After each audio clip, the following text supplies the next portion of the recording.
আমার ক্যারিয়ারটা ধ্বংস করে দিলে। নারী ক্রিকেটার জাহানারা আলমের যৌন হয়রানির অভিযোগে তিনি চাইলে সরকারের পক্ষ থেকে আইনগত ব্যবস্থা নেওয়া হবে বলে জানিয়েছেন ক্রীড়া উপদেষ্টা আসিফ মাহমুদ সজীব ভুঁইয়া।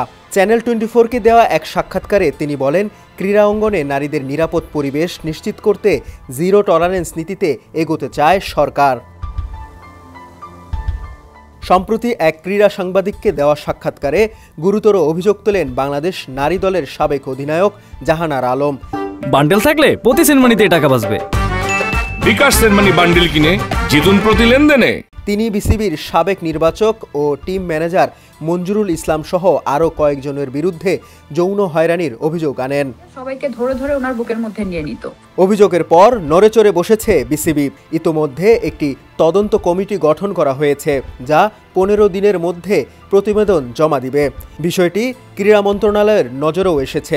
সাবেক এই ক্রিকেটারের সঙ্গে ইতোমধ্যে যোগাযোগ করেছে মন্ত্রণালয় এবং সরকারি সহযোগিতার আশ্বাসও দেওয়া হয়। ক্রীড়া উপদেষ্টা আসিফ মাহমুদ সজীব ভুঁইয়া বলেন, আমাদের দপ্তর থেকেও ভুক্তভোগীর সঙ্গে যোগাযোগ করা হয়েছে। তিনি যদি আইনি ব্যবস্থা নিতে চায়, যেহেতু এটি একটি ফৌজদারি অপরাধ, সেহেতু সরকারের পক্ষ থেকে সর্বোচ্চ গুরুত্ব দিয়ে নিশ্চিত করা হবে যেন জড়িত কেউ শাস্তি এড়িয়ে যেতে না পারে। আমরা সরকারের পক্ষ থেকে সর্বোচ্চ গুরুত্ব দিয়ে এই বিষয়ে যেন যারা জড়িত তারা সর্বোচ্চ দৃষ্টান্তমূলক শাস্তিটা পান, সেটা আমরা নিশ্চিত করব। যৌন হয়রানির ঘটনা ক্রীড়া অঙ্গনে বড় হুমকি বলে মনে করেন তিনি। একই সঙ্গে সতর্ক করে বলেন, এ ধরনের অভিযোগ নতুন নয়। খেলাধুলার অন্যান্য ক্ষেত্রেও বহুবার শুনেছি।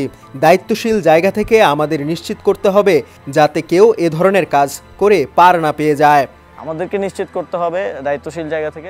এদিকে এক ফেসবুক পোস্টে জাহানারাকে সমর্থন জানিয়েছেন সাবেক ক্রিকেটার তামিম ইকবাল। পূর্বে নারী ক্রিকেটের ড্রেসিং রুমের পরিবেশ নিয়েও অভিযোগ করেন তিনি। বিষয়টি বিসিবি উড়িয়ে দেয়। তামিম মনে করেন, তদন্ত না করে তাৎক্ষণিকভাবে অভিযোগ উড়িয়ে দেওয়া ঠিক হয়নি বিসিবির। এছাড়া যৌন হয়রানির প্রেক্ষিতে বিসিবি একটি তদন্ত কমিটি গঠন করেছে। তামিম মনে করেন, এমন গুরুতর অভিযোগের প্রেক্ষিতে সরকারি পর্যায়ে স্বাধীন তদন্ত কমিটি গঠন করা উচিত। ডেস্ক রিপোর্ট, সমকাল।